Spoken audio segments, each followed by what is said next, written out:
Sudah berdoa ya semuanya. Gimana kabar kalian hari ini? Alhamdulillah sehat semua ya. Semoga kalian hari ini belajar tentunya semangat ya. Udah, sebelumnya Ibu akan mengabsen dulu ya.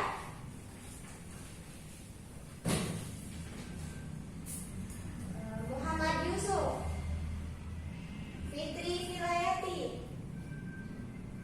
Syafaat Rahman, Syifa Oktaviani, Tiara Novita Anggraini, Akila Anatasha. Alhamdulillah kelas 8 hadir semua ya. Udah. Baik, sebelum mulai pembelajaran, Ibu akan menayangkan sebuah video ya.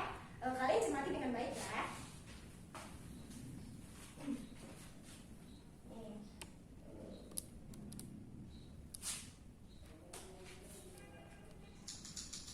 Silakan ditonton dengan baik. Sejarah berdirinya dinasti Abbasiyah. Pemerintahan dinasti Abbasiyah dinisbatkan kepada Al-Abbas, paman Rasulullah SAW. Sementara khalifah pertama dari pemerintahan ini adalah Abdullah As-Saffah bin Muhammad bin Ali bin Abdullah bin Abbas bin Abdul Muttalib pada tahun 132 Hijriah oleh Abdullah Abbas As-Saffah dan sekaligus sebagai khalifah pertama selama 5 abad dari tahun. Nah, tadi videonya tentang apa? Tentang sejarah dinasti Abbasiyah. Tadi ada yang ingat nggak siapa khalifah pertama pendiri dinasti Abbasiyah? Ya, coba Syifa. Ya, betul sekali, yaitu Abu Abbas As-Saffah. Di mana yang kita ketahui semuanya, dinasti Abbasiyah ini dinasti kedua dalam sejarah Islam klasik yang menggantikan dinasti Umayyah. Nah, dinasti Abbasiyah ini berkuasa selama 5,5 abad tahun ya, yang merupakan salah satu pemerintahan yang mementingkan usaha perkembangan peradaban Islam. Nah, tetapi kita pada hari ini bukan belajar tentang dinasti Abbasiyah, tetapi kita belajar tentang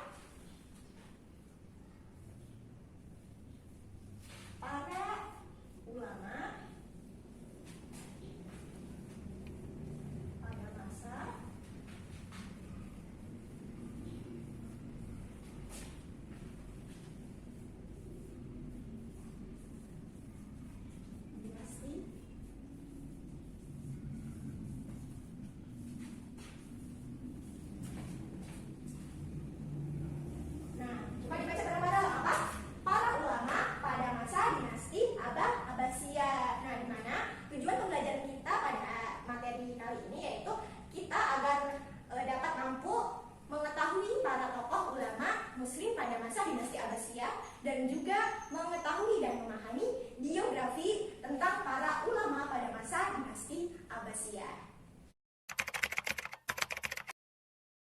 Baik, materi ulama yang pertama yaitu ulama hadis atau muhaddisin.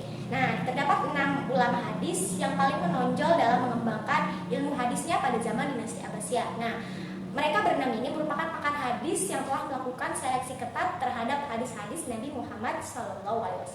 Nah, karya-karya dari 6 ulama hadis tersebut disebut dengan kutubus sittah.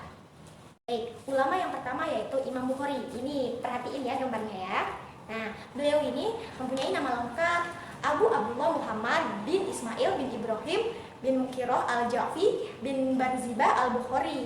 Nah, beliau lahir pada tahun 194 di Bukhara, Uzbekistan, Asia Tengah, sehingga beliau dikenal dengan panggilan Al-Bukhari. Nah, Imam Al-Bukhari ini dididik dengan keluarga yang taat beragama. Nah, semenjak berusia 10 tahun, beliau ini sudah melakukan pengembaraan menuntut ilmu ke berbagai negara seperti Basra, Kufah, Mesir, Syam, dan negara-negara lainnya. Nah, kemudian di antara ulama hadis yang termasuk guru Imam Al-Bukhari ini salah satunya Ali bin Al-Madani. Kemudian ada juga Maki bin Ibrahim Al-Bahri dan juga Muhammad bin Yusuf Al-Baikandi, dan masih banyak guru-guru Imam Al-Bukhari ini. Nah, selain itu banyak juga para ahli hadis yang berguru kepada Imam Al-Bukhari tersebut. Nah, salah satunya itu Syekh Abu Zahra. Nah, kemudian Imam Al-Bukhari ini wafat pada malam Idul Fitri pada tahun 256 Hijriah dalam usia 62 tahun. Nah, beliau ini dikuburkan di Kartam, sebuah desa di Samarkand. Baik, ulama hadis yang kedua yaitu siapa? Nih, ada yang tahu? Imam Muslim. Nah, beliau ini mempunyai nama lengkap Imam Abdul Husain Muslim bin Al-Hajjaj bin Muslim bin Kaushais Al-Kushairi An-Naisabur. Nah, pasti sudah jelas. Nah, beliau ini dilahirkan di Naisabur pada tahun 240 Hijriah. Nah, di mana kota Naisabur ini pernah menjadi pusat pemerintahan dan perdagangan kurang lebih 150 tahun pada masa dinasti Samanid. Nah, bahkan kota Naisabur juga dikenal juga pada saat itu sebagai salah satu kota ilmu, tempat berkumpulnya para ulama besar dan pusat peradaban di kawasan Asia Tengah. Nah, beliau wafat pada tahun 260 Hijriah pada hari Senin dalam usia 55 tahun. Nah, imam yang ketiga yaitu Imam Abu Dawud ini ya. Nah, beliau ini mempunyai nama lengkap Sulaiman bin Al-Asyas bin Ishaq bin Bashir bin Shidan bin Amr Al-Azdi As-Sijistani. Nah, beliau ini dilahirkan pada tahun 202 Hijriah di Sijistan. Nah, sejak kecil Abu Dawud ini sudah mencintai ilmu dan para ulama. Nah, sehingga beliau pada waktu kecilnya itu sering atau sudah pernah mengunjungi dan mengelilingi berbagai negeri seperti Hijaz, Mesir, Irak, dan negara-negara lainnya. Untuk apa? Untuk belajar hadis dari para ulama di negeri-negeri tersebut.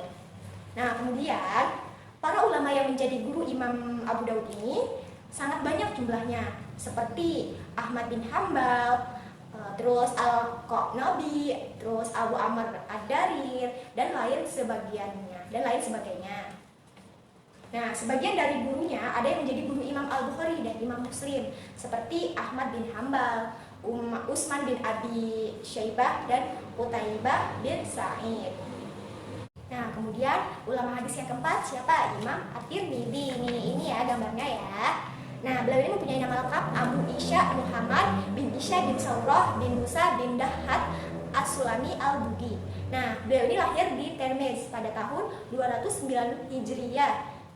Nah, At-Tirmidzi juga sebagai seorang ahli menghafal, menyusun dan meneliti hadis ya. Nah, At-Tirmidzi juga merupakan salah satu yang dijadikan oleh Imam Al-Bukhari ini sebagai sumber bahan untuk penyusunan hadisnya.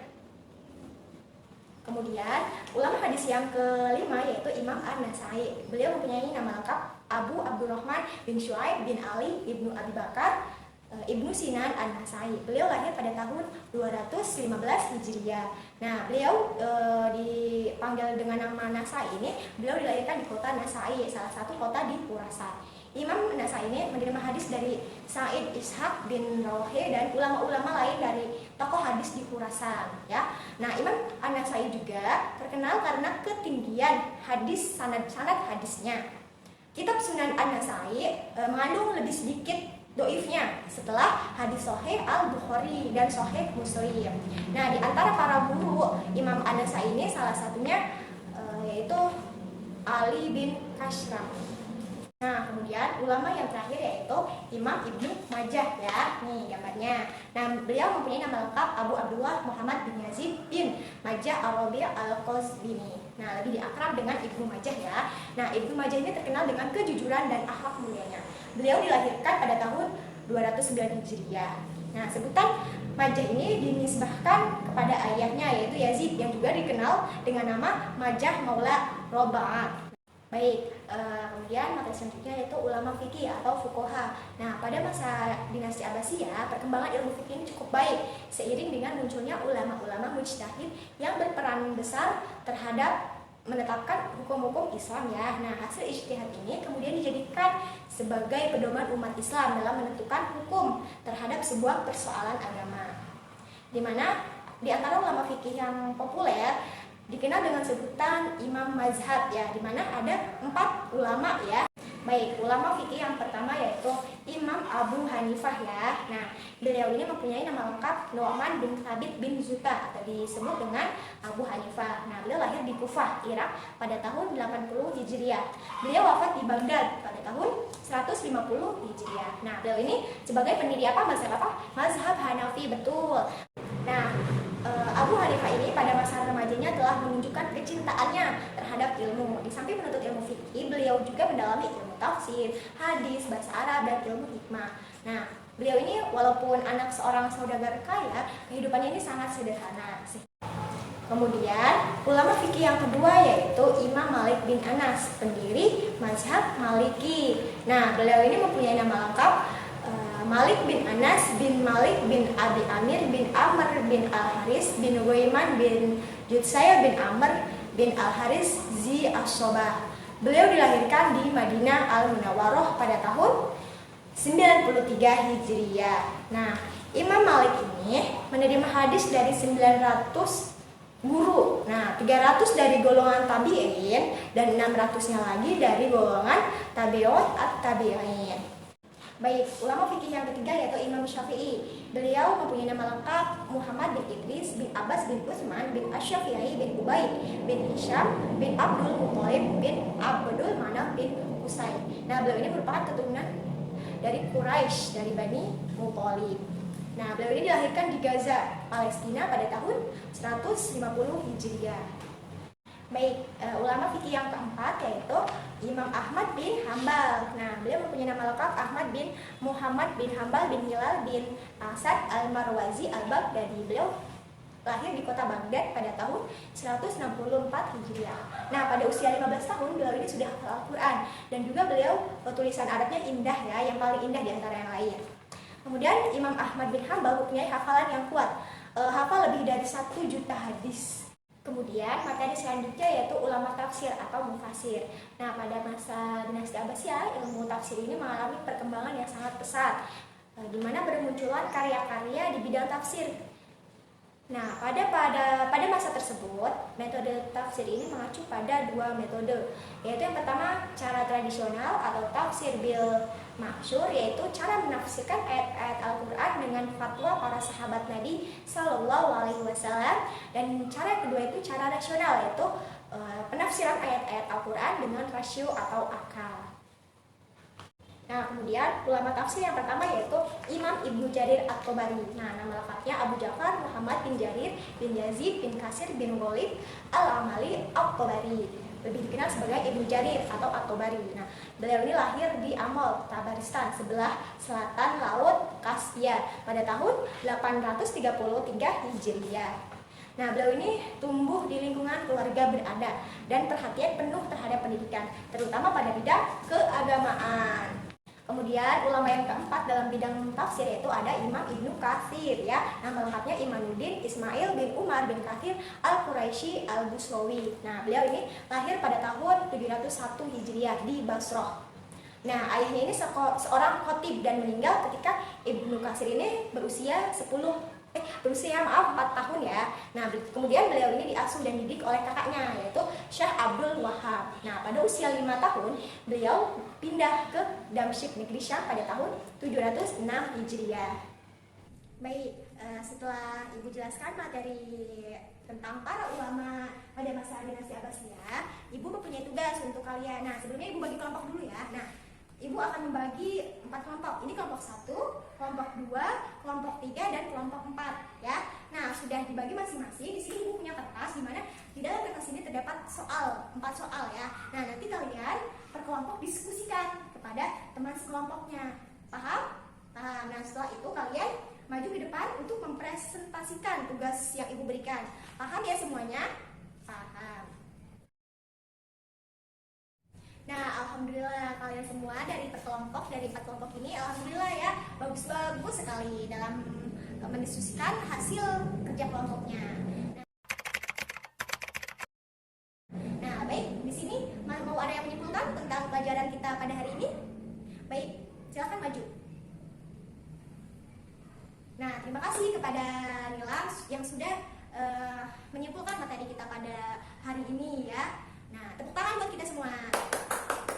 Nah, jadi kesimpulan kita pada materi para ulama pada masa dinasti Abbasiyah ini terdapat ulama hadis, ulama fikih, dan ulama tafsir. Di mana kita sebagai penerus bangsa, nah mumpung kita masih kecil, masih remaja ya, kita harus banyak-banyak mendalami ilmu agama, entah itu dalam membaca Al-Quran, dalam memahami pelajaran fikih ya, biar kita untuk kedepannya lebih memahami materi tentang keagamaan. Baik, mungkin hanya itu saja ya yang bisa Ibu sampaikan.